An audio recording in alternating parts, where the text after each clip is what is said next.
Yes, topic yetu sisi inaitwa ni statistics. Statistics ni topic ambayo iko form 1 kwa syllabus ya zamani, ya syllabus ya sasa hivi ambayo tunasoma iko form 2 pamoja na form 3. Pia statistics ni topic ambayo ni muhimu sana katika swala zima la sekondari kwa sababu mtihani wa taifa wa form 4 ipo katika section B pia na ina maana na marks zake ni 10. Leo tunajifunza statistics, tunaianza ile ya form 2 tuendelea nao mpaka na ya form 3. Nini maana ya statistics? Statistics ina maana ya takwimu. Nikisema takwimu maana yake inategemea na ukusanyaji wa data. Kwa statistics maana yake ni takwimu, takwimu maana yake ukusanyaji wa data. What is the statistics? Nini maana ya statistics? Statistics ni nini? What is the statistics? Statistic ni nini? Tunasema statistic definition yake tunasema is a process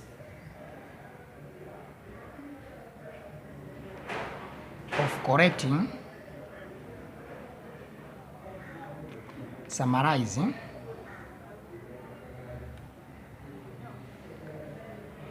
recording, analyzing and interpret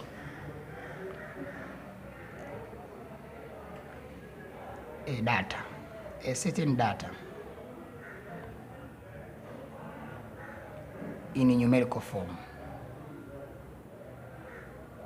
Kwa statistics tunasema ni ule mfumo au kile kitendo ambacho kwamba cha kukusanya, cha kusummarize, kwa kuzifupisha, kwa kuzirekodi na kwa kufanya utafiti pamoja na kuzingia kiundani kwamba data au zile takwimu, lakini inakuwa katika mfumo wa namba, numerical form, maana yake mfumo katika hali kuwa ya namba. Napozikusanya data maana yake data katika hali kuwa ya namba. Naweza kukusanya data labda nikaambiwa labda waliokuwa na miaka 0 mpaka 10 watoka kwa ngapi, tunakuja labda utakuta labda kuna watatu. Waliokuwa na miaka kati ya 10 mpaka 20 kwa ngapi, utakuta labda wako 4. Kwa hiyo anazokusanya zile 3, zile 4 ndio takwimu zenyewe au zinaitwa data. Pia statistics inatumika katika swala zima la mambo ya serikali, hasa katika swala zima la sensa. Pia statistics inatumika katika mazingira tofauti tofauti, katika mambo ya takwimu ya nchi, kufahamu kwamba tathmini ya nchi, hata mambo ya kieconomic pia statistics pia tunakuja kutumia. Lakini katika statistics kama statistics hapa tunahusika na mambo ya data, dealing with the collecting of the data, tunahusika na mambo ya kukusanya data. Pia katika statistics kama statistics pia tunahusika na mambo ya grafu. Pia kuna grafu zake tunakuja kuziangalia katika statistics tofauti tofauti.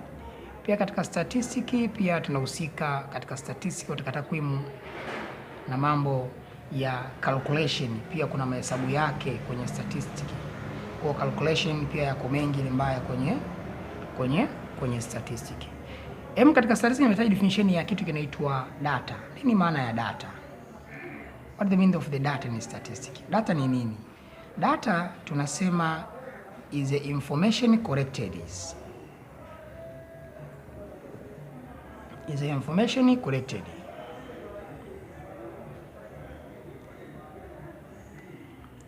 in a specific purpose. Kwa hiyo tunasema kwamba data ni zile taarifa ninazozikusanya kwa ajili ya malengo fulani, ndio tunasema kuwa ni data kwenye statistics. Lakini hizo data zinakuwa zina vyanzo vya data, source of data. Vyanzo vya data viko vikubwa viwili. Cha kwanza kabisa tunajifunza kwamba the primary data na cha pili ni secondary data.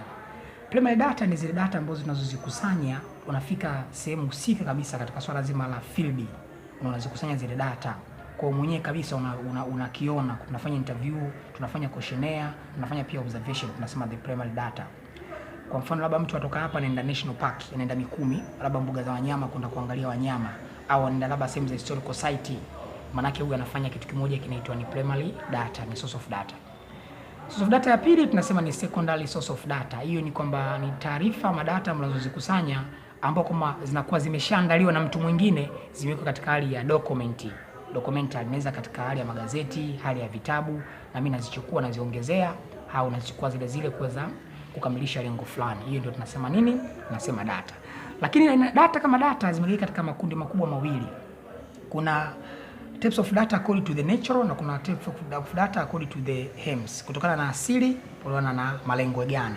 Lakini kwenye mathematical statistics tunasoma kuna aina ya data ziko mbili, types of data in statistics. Katika mathematics tunajifunza kwamba there are two types of data, there are two types of statistic data. Kuna aina mbili za statistic data, ambayo aina ya kwanza kabisa tunasoma inaitwa grouped data. Data ziko kwenye makundi maalum. Aina ya pili tunasema ungrouped data, data isiyokuwa kwenye kundi maalum, ambazo zinakuwa ziko katika ile zigizag. Tutakuja kuziangalia mbele ziko vipi katika swala la statistics. Lakini topic yetu sisi statistics, kuna important terminology, kuna terms muhimu tutakuja kuzipitia. Kuna term muhimu tutakuja kuzipitia katika topic yetu ya statistics, ambayo ni kama zifuatazo. Term ya kwanza kabisa tunasoma kitu kimoja kinaitwa class interval. Class interval. Class interval ni nini? Hii ni statistics mathematics. Ya pili tunajua class mark. Class mark ni kitu gani? Cha tatu tunajifunza kwamba baada ya class interval na class mark tunaangalia kitu kingine kinaitwa, ambayo tunasema hiyo ni kama vile ni upper limit, ambayo ni mpaka ni mkubwa, tunasema ni upper limit. Upper limit kwa ni mpaka mkubwa asilia. Kwa tunajifunza lower limit. Baada ya pale tunajifunza cha tano kinaitwa ni class size, ama ni class nini, width. Baada ya class size tunajifunza interval of a class. Kwa hiyo tofautisha kati ya class na class. Kipengele changu cha saba tunajifunza, cha saba kitaitwa ni tunajifunza ni frequency. Nini maana ya frequency? Tujue hiyo frequency pamoja na taries. Frequency pamoja na tari yake tunajifunza ziko vipi. Baada ya pale tunajifunza ni kingine inaitwa ni frequency distribution table. Frequency distribution table. I mean that distribution table. Kwa tunajifunza table inahusika katika swala zima ya frequency ya usambazaji. Baadaye tunajifunza cumulative frequency distribution table. Baada ya hapo tunajifunza kipengele kingine, tunajifunza the graph on the statistics. Graph, I mean that drawing graph, kuchora graph on nini hapa, on statistics. Kuchora graph katika statistics. Graph tunajifunza graph kubwa tatu. Ya kwanza ya histogram, ya pili frequency polygon, na ya tatu tunajifunza graph ya ogive ama graph ya curve. Baada ya kipengele cha 10 ndio tunajifunza measure central tendency. Hapa ndio form 3 inapoanza. Measure hapa central tendency. Hapa ndio form 3 tunapokuwa tunaianza. Measure central tendency tunajifunza vitu vikubwa vitatu, ambaye tunajifunza mean, tunajifunza median pamoja na mode. Tutakiongeza kidogo kimoja cha 4 ambayo ni range, lakini range kiko katika measure of the dispersions. So hebu sisi katika mazingira kama hayo hapo, hebu tuangalie kipengele chetu cha kwanza kiambao katika hiyo statistic iko katika mazingira gani. Kipengele cha kwanza kabisa kinaitwa ni class interval. Nini maana class interval? Class interval anasema hii ni class, this is a class ambayo inaonyesha kwamba mpaka mdogo pamoja na mpaka mkubwa. Kwa hiyo lazima kuna mipaka miwili, mdogo na mpaka mkubwa. Kwenye statistiki mpaka tunatumia boundary au limit. Kwa for example, mfano wake inakuwa ni kama ifuatavyo, kwamba hiyo ni mfano wa class interval. Lazima uonyeshe mpaka mdogo labda 1 up to 5, inakuja 6 up to 10, and then 11 au I mean that 15, alkazalika and then 16 up to ngapi? 20. Kwa huu maana yake ni lower boundary. Huu maana yake ni mpaka mdogo. na hii maana yake ni upper boundary, ni mpaka mkubwa. Kwa tunasema mpaka mdogo, mpaka mkubwa, mpaka mdogo, mpaka mkubwa. Nikikuta imekaa katika mazingira kama hivi, hizo ni class nini hapa? Interval. Anawezekana akaziname katika majina tofauti. Anaweza akaziita labda ni age, akaziita labda ni class, anaweza kaza kiu. Ukikuta imekaa kama mpaka mdogo na mkubwa, maana yake ni class nini hapa? Interval. Akajiita labda mdo mwingine akika labda ni years, whatever the case, na alikadhalika kaita academic katika mazingira yoyote. So kipengele cha pili kinaitwa ni class mark. Ni class mark. Class mark ambayo simbo yake ni X. Class mark tunasema kwamba the average ni wastani between of two class interval. Ni wastani kati ya class interval miwili, kwamba class mark tunasema kwamba ukichukua class interval ambayo ni lower boundary au lower mpaka mdogo nikijumlisha na mpaka mkubwa nikigawanya kwa mbili napata class nini? Class mark kama zinavyoonekana. For example, labda kwa mfano hapa anasema find the class mark. Tafuta class mark ya zifuatazo. Labda swali langu mimi labda atoke kwenye form of the chart iko kama hivi. Mfumo wa chart kama inavyoonekana, class mark. Hii ni class interval. Hizi ni class interval. Afena hapa ndio class nini? Mark, ambayo simbo yake ndio X. 1 up to 5, 6 to 10, 11, 15, 16 to 20, 21 up to 25. Tafuta ni class mark. Kwa class mark you can take that 1 plus 5 divided by 2 to get 6 divided by 2. Unapata ngapi hapa? 3. Na hapa pia 6 plus 10 divided by 2 tunapata 16 divided by 2 tunapata ngapi hapa? 8. Na kadhalika na hapa pia tutapata mindati 13. Na hapa pia tutapata 18. Na mwisho pia tutapata 23. Kwa nikichukua 21 plus 25, I mean that is 46 divided by 2 tunapata 23 ambayo ni 23. Hiyo ndio tunasema ni class mark. Kwa class mark lazima nichukue class interval mbili nazijumlisha mfano gawanya kwa mbili. Najumlisha na gawanya kwa mbili. Najumlisha na gawanya kwa mbili ndio tunapata class nini hapa? Ni class mark. Hiyo ni class mark. Haya. So baada ya pale tunakuja kipengele kinachofuatia cha tatu ambacho kinaitwa upper limit.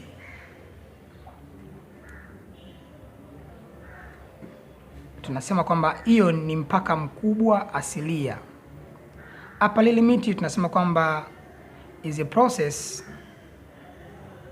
of taking, ni kitendo cha kuchukua kile kwamba mpaka mkubwa, upper limit au upper boundary, una add na unaongeza na 0.5 pia unapata ni upper limit. Kwa upper limit maana yake kitendo cha kuchukua kwamba ni upper boundary au upper limit, upper boundary una plus na 0.5 ndio tunasema ni upper limit. Tunaupata mpaka mkubwa asilia. Kwa mfano anasema example, anasema find the upper limit. So la kwanza labda amenipa ni kama ifuatavyo. Tuchukue labda upper limit, labda tuweke namba zetu ni kama zinavyoonekana hapa. Tuchukue labda chart yetu tuweke kwa upper limit, maana yake inategemea katika swala zima la class mark, class interval. Class interval ndio kila kitu, ndio ina locate katika sehemu zote. Fani upper limit. Kwa tunachukua labda 1 up to 5 and then 6 up to 10 and then 11 up to 16 and then 15 and then 16 up to 20. Kwa upper limit ni mpaka mkubwa huo, tunajumlisha na 0.5. Lakini kama kujumlisha unaangalia nature ya hapa, tunaona kwamba hazijirudii, ndio maana tunajumlisha. Kwa tunachukua 5 tuna plus 0.5 tunapata 5.5. 10 plus 0.5 tunapata 10.5. Angenia hapa 15 plus 0.5 tunapata 15.5 and then the 20 tuna plus 0.5 tunapata ni 0.5. Lakini katika hiyo class upper limit mpaka mkubwa asilia kuna swali kidogo linakuwa na mtego. tunasema kwamba tunaongeza na 0.5 katika klasi upper limit, lakini ikiwa kama hizi class intervals zikiwa hazifanani, labda hapa 1 mpaka 5, hapa inaanza namba mpya ni 6 mpaka 10. Kwa ikiwa iko kama hivi, labda hivi anasema labda find upper limit, labda iko hivi chati yake, ikiwa iko hivi chati yake, ikiwa iko hivi, hapa tuseme ni classes interval, hapa ni upper limit, labda ikiwa 0 mpaka 10, 10 mpaka 20, 20 mpaka 30, hapa inakuwa 30 mpaka 40, and then 40 mpaka 50. Kutafuta upper limit maana yake natakiwa nichukue hizo upper boundary na ipaka mikubwa au upper limit hizo hapa kubwa najumlisha na 0.5. Lakini hii hairuhusi kujumlisha 0.5 kwa sababu the nature of the class intervals zinajirudia. Kwa upper limit ndo hizi na upper boundary ndo hizo ambapo ni ngapi? Ni 10, 20, 30, 40, 50. Kidogo hapa lazima uwe makini. Hapa kwa sababu kama zinajirudia kwamba amesha minus yeye mwenyewe katika upper limit katika nature of the question. So hebu tuangalie kipengele kinachofuatia cha 3 kinaitwa lower limit. Lower limit. Kipengele hiki pia kinafanana na upper limit. Tofauti yake kidogo tu kwamba huyu ni mdogo anapunguziwa kile ambacho pewa mkubwa anaongezewa. Kwa tunasema hii hapa tunasema is a process, ule mfumo of taking, kuchukua zile lower limit, ule mpaka mkubwa au lower boundary, hii hapa una minus, unatoa na 0.5. Kwa hiyo lower limit mpaka mdogo asilia unapata lower limit au lower boundary unatoa na 0.5. Kwa hiyo inakuwa ndo kama inavyoonekana. Kwa mfano example labda ni hapa. Mfano anasema find, tafuta lower limit. Swali lake ikakupa kama chati yake ndo kama inavyoonekana hapa. Hii ndio chati yangu ambayo kama inavyoonekana. Hapa ni class interval, hapa ni lower limit. Tuangalie 1 up to 5 and then 6, 10, 11 to 15 and then 16 to 20. And then hapa 21 up to 25. Lower limit tutaka tuchukue kwanza, tunaangalia nature ya graph ya interval yangu kwamba zinakuja mpya au zipo zile zinazofanana. Tunajua hizi zinakuja mpya, imetoka 1 mpaka 5, inaingia mpya 6 mpaka 10. Kwa hiyo lazima nitoe. Nachukua 1 ambayo lower is huko na minus na 0.5, napata 0.5. Nachukua 6 minus 0.5, napata 5.5. Nachukua 11 minus 0.5, napata 10.5. Kwa napunguza kimoja katika 0.5.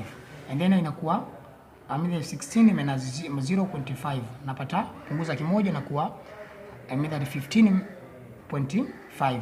And then hapa 21 minus 0.5, kwa napata 20.5. Hizi hapa zinaitwa ni lower limit. In case inapotoka swali kama linajirudia, anasema find lower limit, limejirudia kama lile la mara kwanza, ambao katika class nini hapa, katika hiyo upper limit. Hapa ni class interval, hapa ni lower limit. 0 up to 10, 10 up to 20, 20 up to 30, 30 up to 40, and then the 40 up to 50. I mean that hii inajirudia kwamba 10, 10, 20, 20. I mean that 30, 30, 40, 40. Kwa haina haja ya kutoa na 0.5. Ndio hizi ndio lower limit, hizo ndio lower boundary. 20 hapa, 30 hapa, 40. Kipengele hiki ndio lazima kidogo uwe nacho makini kutokana na maswali jinsi yalivyo. So baada pale kipengele changu cha 4 tunachojifunza kinaitwa the class size, au tunasema baba topic mzima huyu hapa. Class size ama the class width. Class size au class width. Kwa class size maana yake tunasema kwamba hii tunafanya kwamba is a process of taking, kitendo cha kuchukua, kwamba kuchukua ni upper limit una minus, unatoa na lower limit. Nakwambia has gotten it, kwamba nakuwa nimeshapata nini hapo, hiyo class sizes, kwamba nakuwa nimeshapata hiyo class size. Class size kama class size inaandikwa it is donated by sign yake inakuwa ni I, ndio class size. Ndiko symbol yake inakuwa ni I. Kwa class size sign yake ni I. Kwa class size tunasema hii ni operator of this topic ya statistics. Kwa class size kama class size tunasema this is operating. Hii ndio ina operating. Akwambia hii ndio ina operating, akwambia this topic.